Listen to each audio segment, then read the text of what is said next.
So it's doing the wrong things the right way, but that's a mouthful. Yeah, I heard that he got that wrong. Even I got that wrong, speaking about my own talk earlier. But it's awesome to be here. Thanks for coming out. I don't know why they put me up first, because if they know anything about me in San Francisco, I'm usually waking up at this time. So I hope everyone's as caffeinated as I am right now, because we're going to get through this. And I have a little timer here, so let's get started. My name is Josh, and I'm the founding CTO of AngelList. Also currently working on a company called CoinList in the crypto space. But we won't talk about that, because I know we've all lost a lot of money in crypto. It's a sore subject. But I want to talk to you about what we did at AngelList. So I came into AngelList on day one, and this company was trying to build a service for startups and entrepreneurs that you could come to us, and we would introduce you to hundreds of investors at the same time. You could close your fundraising round immediately and quickly with top quality investors. So when I joined, all we had was this little email list. There was literally no website, no product.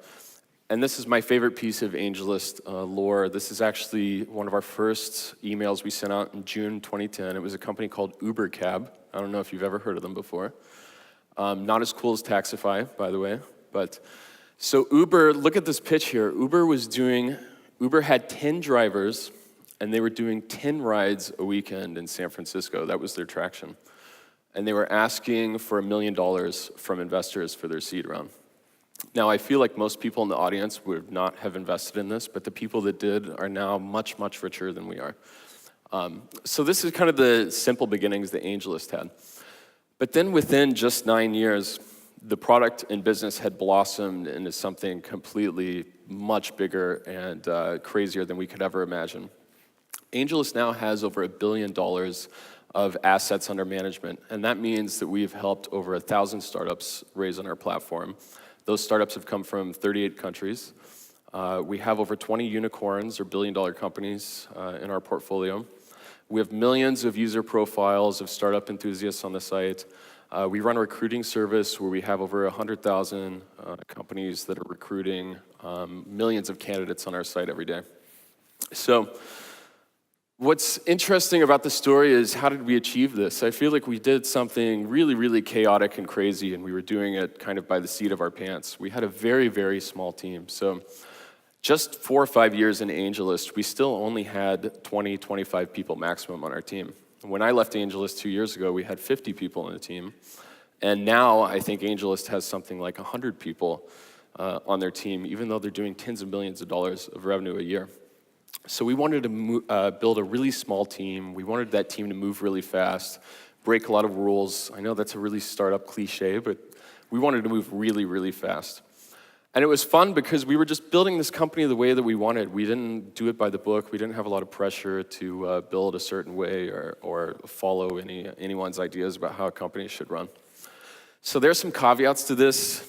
I don't know if anyone's familiar with Leroy Jenkins in the audience, maybe 1 or 2 people. The famous World of Warcraft player that rushed into a dungeon and killed everyone on his team. But this was kind of a meme within our company. We really wanted to build a company that moved really fast and didn't think too much about decisions, but just we were more biased towards, let's just do it and figure it out instead of laboring over a decision ahead of time. And look, anybody can get on stage that's built a company and tell you all about their culture. It's the easiest talk to give, and anybody could do it. So this is just kind of specific to what we were doing at AngelList, but hopefully it's applicable to something that you're doing. And it's just very much coordinated towards a tech company, one that is definitely pre-product market fit, it's pre-traction. It's a different playbook when you have a company that's in a growth stage. But yeah, and our inspiration for this, I think everyone has role models. I was very personally inspired by, I'm sure you've heard of this company, Netflix. They have this great service where everyone falls asleep watching their movies in bed every night, which I've been doing very much on this trip so far. So Netflix has a really wonderful culture deck. Valve is a company that does they started off as a game developer, and now they have a video game marketplace.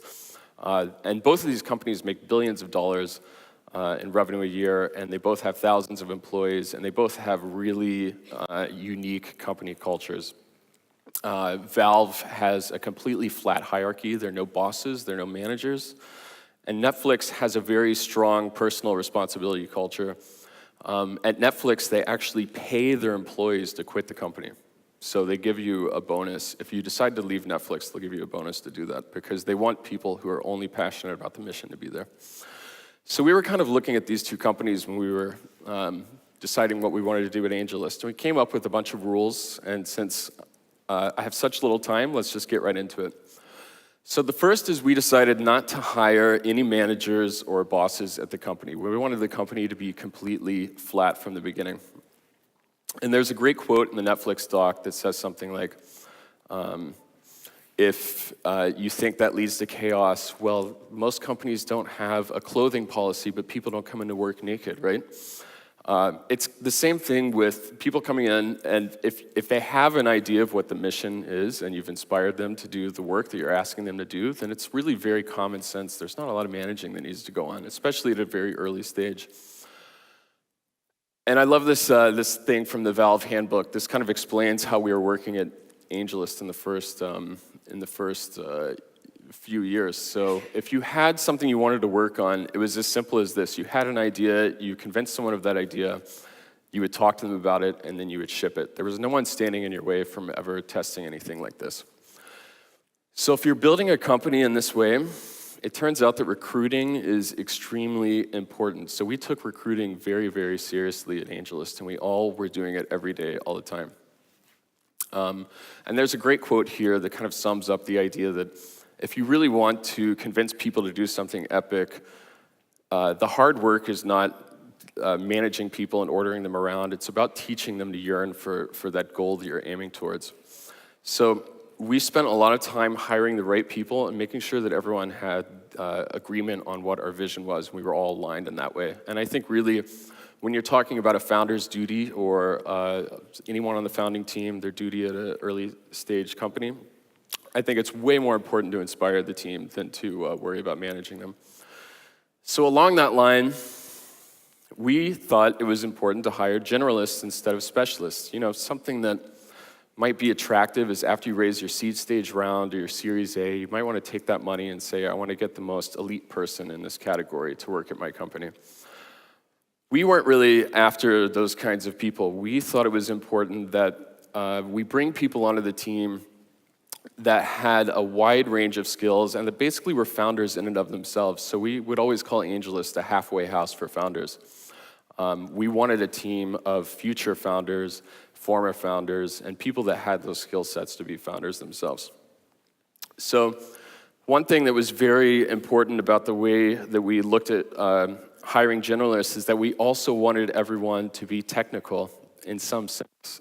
So I'm sure that most people in the room here are working in some kind of tech company or tech startup. Now, at tech companies, of course, you're going to have marketing people and sales people and operations people and HR. But we still taught all of these people to be technical to some extent because our mantra was either you learn how to program or you're going to be programmed out of your job eventually. So we had a team of broad generalists that had technical skills. And this is kind of an example of three of the people, just kind of picked three random people from the early team at AngelList and the skills and responsibilities they had at the company.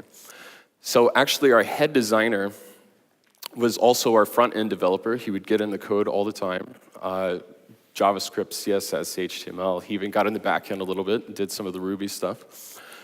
He did some of the operations. We had a very light amount of management. We had sort of a 360 feedback, we called it. So every 3 months, everyone on the team would give feedback to someone else. That was basically our only level of management. And he organized team building exercises. Then we had a lady who was doing our deal processing for all the companies that were coming through. So when Uber would apply to raise money on AngelList, she would be the person that was reviewing that application. She was an analyst. But she was also doing product development, also doing customer service, talking to our investors. She did our first marketing campaign. She bought our first online ad. She even brought a print ad, which is kind of funny that we were buying print ads. They didn't work very well, but had a wide range of responsibilities. And this last person is actually me. So I was doing system operations, DevOps, product engineering, recruiting. I ran all of AngelList's social media. For better or worse, I ran their social media profiles, marketing, and did customer support up until the very end. So we tried to build a team where everyone had a shared responsibility and a wide range of capabilities that they were bringing to the table here. Now, my favorite piece of bad advice to give out is that we tried to hire lazy people. And there's a great quote in English that says, necessity is the mother of invention. This is like a very common thing that's said, which means, you know, if you need to get from here to there and there's a river in the way, then you probably have to build a bridge, or some predator is coming after you, you need to invent a spear or something like that. But let's be honest, most of our needs are met these days, and I think most of the innovation that happens now is just around saving people time. So for some people, when you save time, that means you're going to spend that time in productivity. So there's the whole productivity hacking part of the universe. But you know, there are people out there as well that are into saving time so that they can have more leisure time or spend more time with their family or whatever. In any case, this is what I mean when I mean lazy people. I mean people that want to retire, that want to automate themselves out of a job, that want to make some money and then move on with their career. Not people that want to come in and work a 9 to 5 constantly. So as a case study or an example, we had an engineer that came in and worked on our recruiting product, and he built this over the course of 2 years.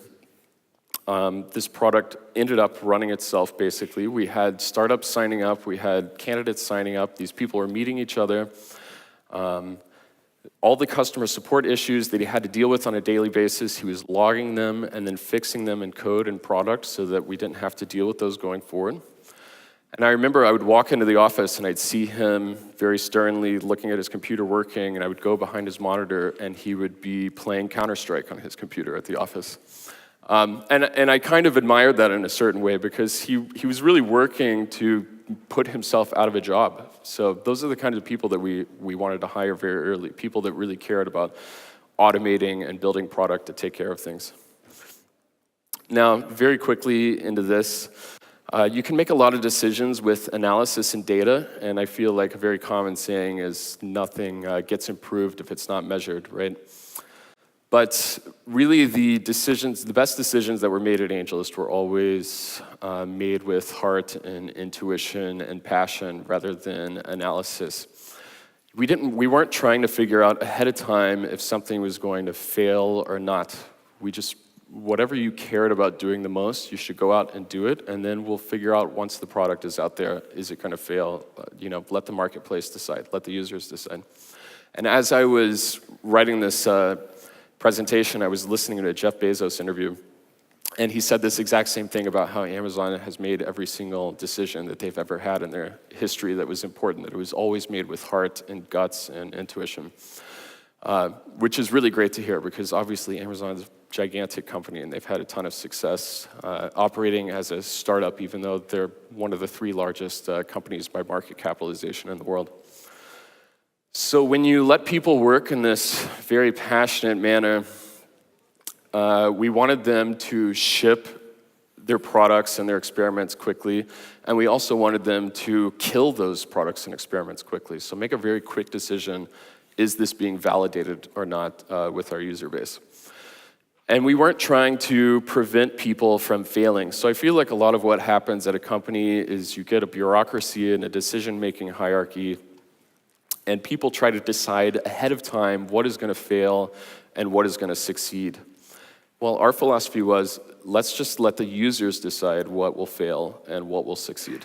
Especially when you're working in tech and the nature of what we were doing, web development, we were running our application and product was a website. It's very easy to deploy these things and get them in front of users and have them make a decision for you.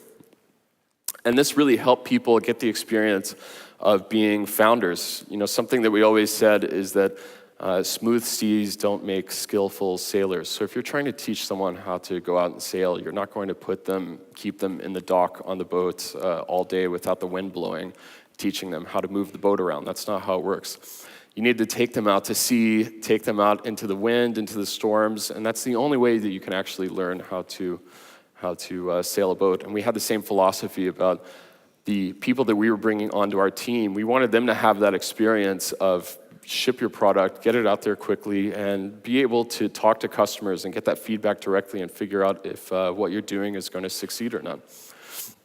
So as a startup, really you only have, I think, two main advantages. And the big one that you have is speed. So a bigger corporation is always going to have more resources. They're always going to have more capital. You can't beat them on any of those things. But the thing that you can beat them on is it takes a startup or a small team of people can make a very quick decision and move very quickly, whereas a corporation wants to be very safe and can take months in a committee to make a decision that a startup can do in a day, maybe, and validate in their product in the marketplace immediately. So this is probably my favorite. We tried to build an environment where everyone felt responsible for taking the trash out. So if you came into the office and something was broken or the trash was piling up in the corner, we didn't have a philosophy on the team of, well, there's somebody that's called the janitor and their job is to come in and take the trash out when it's not working. It's the first person that sees that problem, fixes that problem. Even going up to the founder, to the executive level at the company. So here's some examples. There's some CEOs here that have done some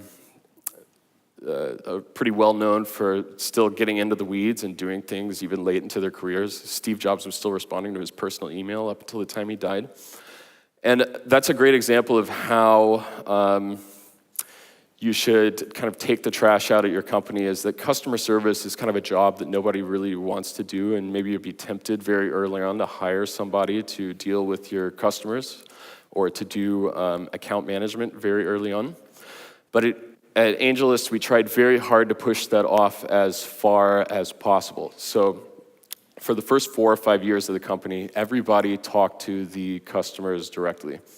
The engineers, the founders, anybody else, the operational people on the team, everybody was in contact with the customers. We all took responsibility over clearing out the customer support inbox every day. And it's a great experience because it puts people, this whole idea of having everything be flat means that you get more and more of a connection between your customers and the people on your team, which is always going to be a great thing because they're closer to what do the customers want, what are making the customers upset. And then my favorite thing is, if someone has a really bad experience with your product or your service, and they write in complaining, what better experience can they have if they get a very quick response from your team, and it's an executive on your team, it's somebody that can actually do something about the problem, and they take care of that immediately. That can be an experience that goes from being super negative to something that builds a ton of loyalty within your customer and user base. So we thought it was really important that everyone do customer service on the AngelList team for as long as possible. And then finally, just to wrap it up here, this is the most cliche advice ever, but you should definitely have fun with what you're doing at the company. And we tried not to be penny wise and pound foolish, which means we felt like it was worth spending money on our team as much as possible, giving them perks, whether that means bringing lunches in or having recreational activities in the office, or helping people out, family leave, things like that, doing offsites. All of these things were very important to us because we wanted to build a camaraderie and almost a sense of family on the team, because our feelings were that, people can be motivated by the mission and they can be motivated by their own glory and success and money, but at the end of the day, when things get really tough at a startup, they're probably going to be driven mostly by their camaraderie with the team, that the people that they're working so hard with every day. So yeah, this is probably a good place to stop because it's my last slide, and we're at a conference where you can meet a lot of people and have a lot of fun, and I've heard actually, if anything, TechChill is most known for having fun. So I'm looking forward to learning that myself. But thanks a lot. That's the end of it.